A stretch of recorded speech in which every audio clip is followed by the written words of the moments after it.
Bonjour à tous et bienvenue sur la chaîne Qui vit un vélo.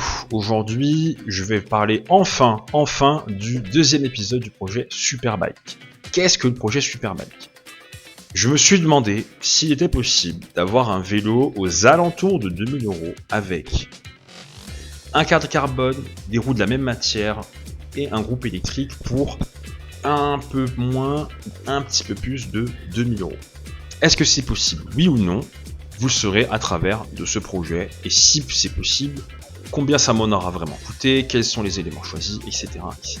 Dans un premier épisode, j'avais traité du choix du cadre, à savoir le Hygge modèle S. J'en parle dans une vidéo que j'ai mis juste là. Bon, je ne reviendrai donc pas dessus pour des raisons évidentes.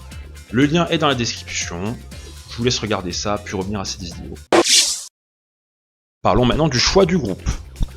Le groupe choisi est un groupe qui, de prime abord, n'est pas celui auquel tout le monde pense. Les groupes à choisir, ce serait le L2 ERX et le Wheeltop EDSTX. Cependant, j'ai procédé différemment et j'ai préféré me diriger vers le SRAM rival AXS.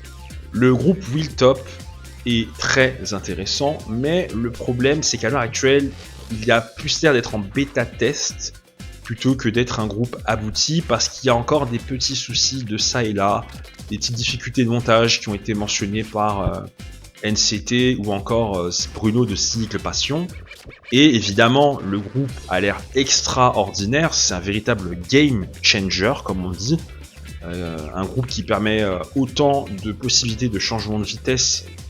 C'est complètement fou, donc forcément oui, c'est la solution idéale pour n'importe quelle personne voulant un groupe électrique. Mais le SRAM Rival AXS d'occasion coûte à peu près le même prix, puisque j'ai eu ce groupe pour un peu moins de 900 €, là où le groupe Wheeltop de mémoire est autour de 750 €, mais il faut encore acheter un pédalier, une cassette et une chaîne. Et le groupe SRAM Rival AXS dans le détail, d'occasion, coûte un peu moins de 900 € si vous chinez bien. Désormais, je vais passer aux éléments et vous verrez donc le prix que chacun d'entre eux a coûté. Et je vais livrer bien sûr des détails sur les péripéties si ça a été. En premier point, je vais donc aborder les manettes qui vont coûter en tout et pour tout 250 € complètes. Quand je dis complète, c'est avec les étriers, les durites, etc. etc. Il y a eu quelques petits soucis avec les manettes. La paire nue sans les étriers du rythme m'a coûté 110 € avec frais de port inclus. C'est une plutôt bonne affaire, hein, soyons honnêtes, mais elles ont subi une chute et esthétiquement elles étaient un petit peu endommagées. J'ai réparé ça avec du papier à grains pour frotter un petit peu et écarter les rayures. Puis j'ai racheté les cocottes à une vingtaine d'euros et malheureusement, au niveau d'une des deux manettes, il y avait un cache manquant et il a fallu le racheter. Alors certes, ça ne m'a coûté que 8 €, mais c'est quand même une pièce qu'il ne faut pas perdre, puisque sans cette partie, la manette ne fonctionne pas, puisqu'il est impossible de maintenir la pile et donc de garantir le fonctionnement de cette manette.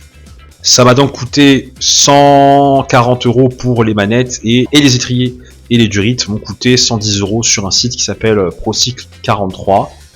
Et ça ramène l'addition pour les manettes donc à 250 €, ce qui entre nous n'est pas trop mal quand on voit le prix par rapport aux manettes neuves. Le dérailleur avant lui m'a coûté 70 €, mais malheureusement il a fallu acheter des petites pièces qui permettent le maintien du dérailleur, et c'est vendu dans un petit sachet qui coûte 25 €, mais la bonne nouvelle c'est que si jamais il y a les vis de durite et la vis de maintien du dérailleur, donc c'est toujours des pièces de rechange, sait-on jamais, mais 25 € pour ça, ça fait mal. Donc ça ramène l'addition à 98 € avec ces petites pièces et bien sûr les frais de port qui vont avec. Le dérailleur arrière, lui, m'a coûté 159 € sur le bon coin, pas grand chose à redire. Le pédalier, lui, m'a coûté 62 € en 48,35, pédalier SRAM Rival AXS. C'est un pédalier qui ne coûte pas très cher, mais qui malheureusement est quand même très lourd, donc c'est peut-être ce qui explique le prix. Les gens s'en débarrassent pour probablement acheter du SRAM Force ou du SRAM Red ou quelque chose d'autre. Concernant la cassette, elle ne m'a coûté que 51 € sur le bon coin. C'est un véritable poste d'économie ici parce qu'une cassette vaut tellement plus cher. Et ici, donc, il est intéressant de constater que parfois on peut faire de très bonnes occasions. La cassette n'est pas trop usée.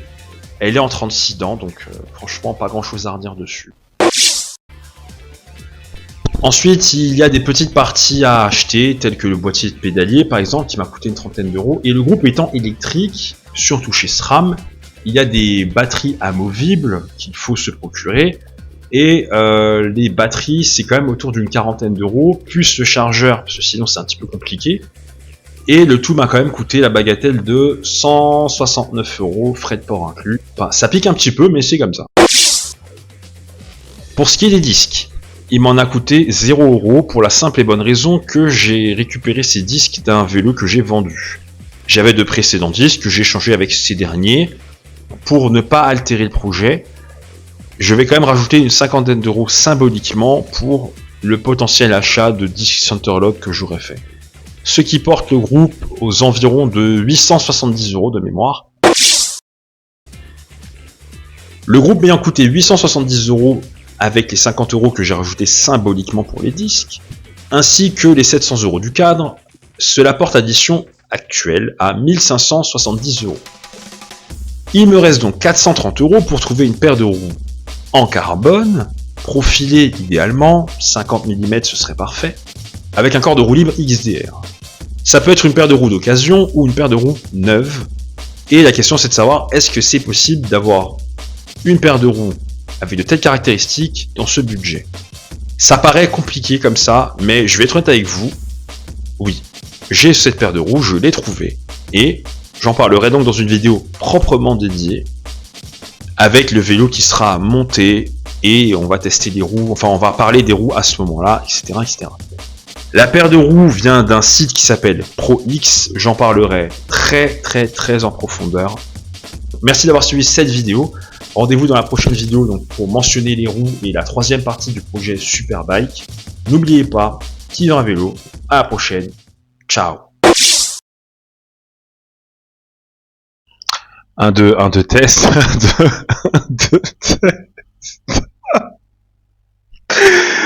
Oh putain.